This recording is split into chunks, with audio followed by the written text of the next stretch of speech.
जैसे एक report card से हम अपनी पढ़ाई की स्थिति जानते हैं, वैसे ही लेखांकन से एक व्यापारी अपने व्यापार के लाभ और हानि के बारे में जानकारी रखता है। तो मेरा नाम है आकाश रजक और वेलकम टू फीके एजुकेशन। आज हम स्टार्ट करने वाले हैं कंटिन्यू क्लास 11, जो कि हमारा टॉपिक होगा लेखांकन एवं सूचना के स्रोत के रूप में, है ना। तो accounting as a source of information. तो इससे पहले हमने जो डिस्कस किया था वो लेखांकन क्या होता है, कौन कौन उसके उपयोगकर्ता होते हैं, कैसे हम उसको बनाते हैं और उसका मीनिंग क्या होता है, इसके बारे में हमने जाना था। तो लेखांकन क्या है, एक सूचना के स्रोत के रूप में हम यदि हम देखते हैं तो क्या हमें फायदा उससे होता है। तो लेखांकन एक सूचना के स्रोत में, जैसा कि पहले चर्चा की जा चुकी, जैसे हमने पहले पढ़ा है कि लेखांकन एक सूचना के स्रोत के रूप में परस्पर एक दूसरे से जुड़ी क्रियाओं की एक सुनिश्चित प्रक्रिया है जो लेन देनों की पहचान से आरंभ होती है तथा वित्तीय विवरण के निर्माण पर समाप्त होती है। मतलब कि हम यदि लेखांकन की बात करें तो लेखांकन क्या है, एक तरीके का कि वित्तीय विवरण, मतलब जो फाइनेंशियल हमारा एक तरीके से कंपनी के बारे में रिपोर्ट है, उसको हम क्या करते हैं, शो करते हैं। और जो भी कंपनी किस तरीके से आगे बढ़ रही है, किस तरीके से एक सूचना हमें प्रदान करती है, इंफॉर्मेशन, है ना, कि हमें जो भी कोई व्यापार होगा उस व्यापार के, उस धंधे के, उस बिजनेस के जो भी जानकारियां होंगी वो हमें कैसे मिलेंगी, लेखांकन से मिलेगी। तो यदि लेखांकन प्रक्रिया के प्रत्येक चरण में सूचना उत्पन्न होती है, सूचनाओं का विकास अपने आप में साध्य नहीं है, ये सूचना के विभिन्न, है ना, उपयोगकर्ताओं में सूचना के प्रसार का माध्यम है। मतलब जो हम अकाउंटिंग की बात करते हैं, accounting as a source of information की बात करते हैं, कहीं ना कहीं हमें वो ऐसी सूचना देता है जिस सूचना से हम क्या कर सकते हैं, व्यापार की एक भाषा, मतलब कि हम जो व्यापार है, हमारा व्यापार क्या बोलना चाहता है, कैसे आगे बढ़ रहा है, क्या कर रहा है, वो उसकी स्थिति कैसी है, वो हम जानकारी ले सकते हैं कैसे, लेखांकन से। ये सूचना इच्छुक वर्गों को उचित निर्णय लेने में सहायक होती है। उचित वर्गों मतलब जो भी इंटरेस्टेड पार्टीज होंगी, जो भी इंटरेस्टेड लोग होंगे, उन लोगों को क्या निर्णय लेने में हेल्पफुल होती है कि वो व्यापार से रिलेटेड क्या निर्णय ले सकते हैं। इसलिए सूचना का प्रसार लेखांकन का अनिवार्य कार्य है। तो इसलिए जो सोर्स इंफॉर्मेशन है, उस इंफॉर्मेशन को, सूचना को हमें क्या करना है, प्रोवाइड करना है यूजर्स को, लोगों को प्रिपेयर करना है ताकि हम अपने व्यापार की स्थिति के बारे में जान सकें। लेखांकन सूचना को उपयोगी बनाने के लिए निम्न को सुनिश्चित करने की आवश्यकता होती है। आर्थिक निर्णय लेने के लिए सूचना उपलब्ध कराना, है ना, क्यों, ताकि हम आर्थिक निर्णय, जो भी हमारे डिसीजंस है, मनी से रिलेटेड, पैसों से रिलेटेड, उन डिसीजंस को हम क्या कर सके, ले सके। वित्तीय विवरण को सूचनाओं के प्रमुख स्रोतों मानकर उन पर निर्भर करने वाले उपयोगकर्ताओं की, है ना, सेवा करना। मतलब कि जो भी लोग हमारे बिजनेस से जुड़े हुए हैं, मिलते हैं या फिर हमारे बिजनेस से व्यापार करते हैं, लेन देन करते हैं, उनके लिए जानकारी का एक प्रमुख स्रोत है ना। इसके बाद है संभावित रोकड़ प्रवाह की राशि, मतलब कितना पैसा आ रहा है, कितना पैसा जा रहा है, समय एवं अनिश्चितता के पूर्वानुमान लगाना एवं मूल्यांकन के लिए उपयोगी सूचना उपलब्ध कराना। तो जब भी हमें वैल्यूएशन करनी हो ना, मूल्यांकन मतलब वैल्यूएशन किसकी, बिजनेस की, व्यापार की। जैसे आज हम बात करें, कोई एक कंपनी है, वो कंपनी यदि वो बेचता है तो उसको पता कैसे चलेगा कि उसको कितने प्रॉफिट या कितने लॉस या कितने लाभ हानि में, या उसके जो एसेट है, जो उसकी पूंजी है, वो कितनी है और कितना पैसे में उसको व्यापार को बेचना है या व्यापार को बेच देना है किसी को। तो वो कैसे पता चलेगा, जब मूल्यांकन करेंगे अकाउंट।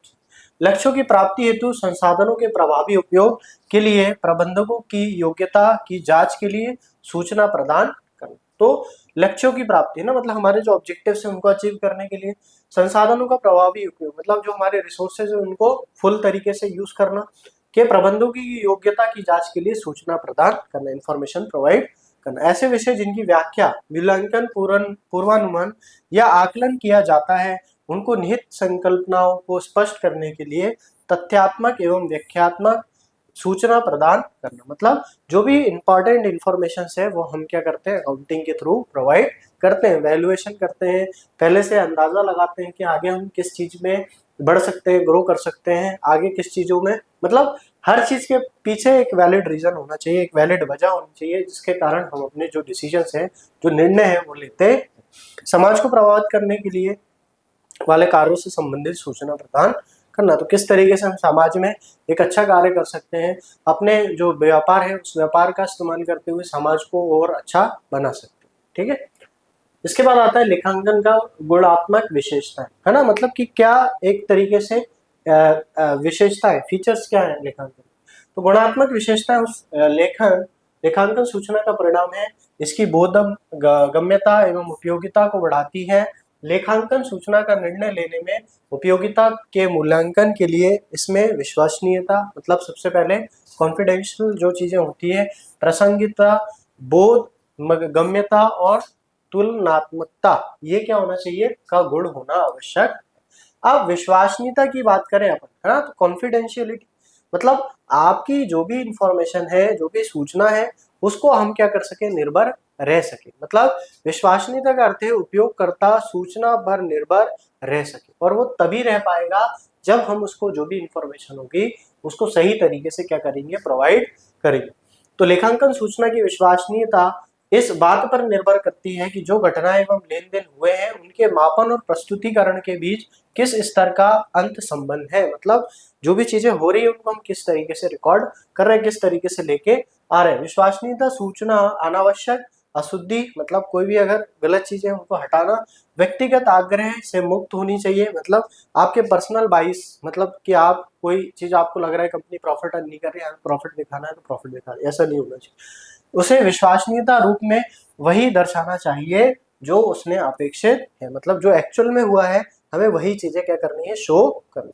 विश्वसनीयता को सुनिश्चित करने के लिए सूचना विश्वास के योग्य होना चाहिए, जिसकी जांच स्वतंत्र रूप से उन पक्षों द्वारा की जा सके जो समान मापन की समान विधि का उपयोग कर रही है, जो निष्पक्ष एवं समर्पित दिखे, है ना। तो ये हम बात करते हैं काहे की, कॉन्फिडेंशियलिटी की, ये बात करते हैं विश्वसनीयता की, कि जो भी चीजें हो रही है व्यापार में उनको एज इट इज हम क्या करें, प्रेजेंट करें, एज इट इज हम उनको नोट डाउन करें, लिखें, ताकि हमें जो इन्फॉर्मेशन, हमारी जो इन्फॉर्मेशन है वो लोगों तक विश्वसनीय तरीके से क्या हो सके, जा सके।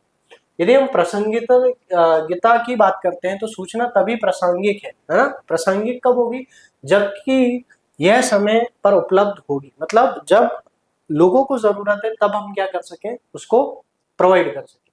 पूर्वानुमान लगाने एवं प्रत्युत्तर देने में होगी। सूचना की प्रासंगिकता के लिए इसे उपयोगकर्ताओं के निर्णय के निम्न के द्वारा प्रभावित करना अनिवार्य है। क्या, पहला, भूत वर्तमान भविष्य की घटनाओं के परिणामों का पूर्वानुमान न लगाने करने एवं प्रत्युत्तर देने में सहायक होना, अथवा क्या, पिछले मूल्यांकन की पुष्टि और उनमें संशोधन करना।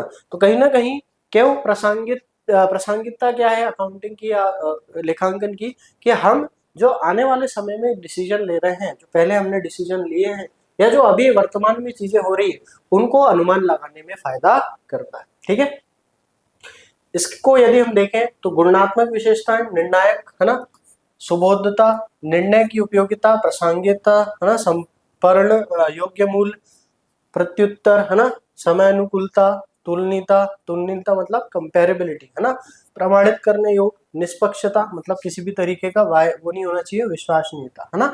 यदि हम देख रहे हैं तो प्रासंगिकता और विश्वसनीयता मतलब कॉन्फिडेंशियलिटी भी होनी चाहिए, और जो भी है उसको एक वेरीफाइड चीजें होनी चाहिए, मतलब कि ऐसा नहीं आप कोई भी चीज अपनी मर्जी से उसमें कर रहे हो, जो भी एक्चुअल में चीजें हुई है, घटित हुई है, उन्हीं को हम लिखते हैं।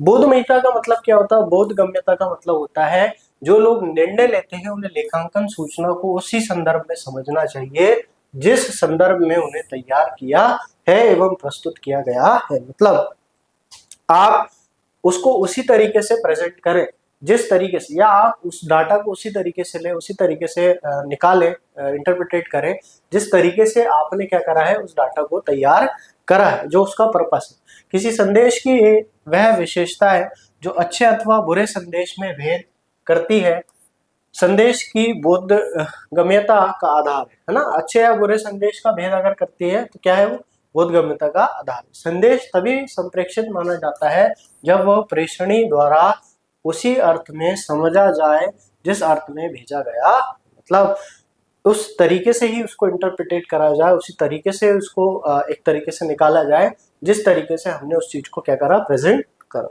लेखाकारों को सूचना के बिना प्रासंगिकता विश्वसनीयता को खोए इस प्रकार से प्रस्तुत करना चाहिए कि वो बोधगम्य हो, है ना। तो इस तरीके से प्रेजेंट करना है कि वो एक तरीके से बोधगम्यता उसमें हो। क्लियर। इसके बाद यदि हम बात करें तुलनीयता, तुलनीयता का मतलब होता है कंपैरेबिलिटी।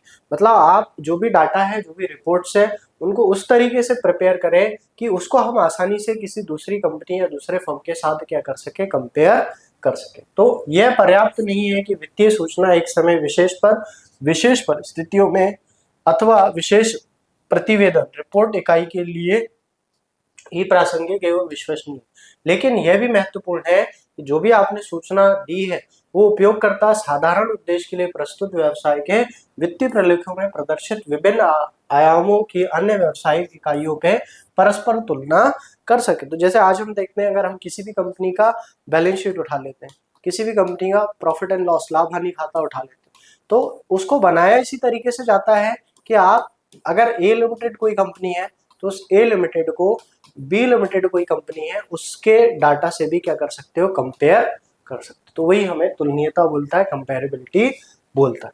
तो लेखांकन प्रलेखों की तुलना करने के लिए यह आवश्यक है कि उनका संबंध समान अवधि व समान मापन व समान प्रारूप में किया गया हो। जैसे हम देखते हैं कि कोई भी कंपनी जब अकाउंट्स बनाती है, बैलेंस शीट बनाती है, प्रॉफिट लॉस बनाती है, तो ईयरली अपना जो भी प्रॉफिट लॉस है, क्वार्टरली जो भी प्रॉफिट लॉस है वो शो करती है।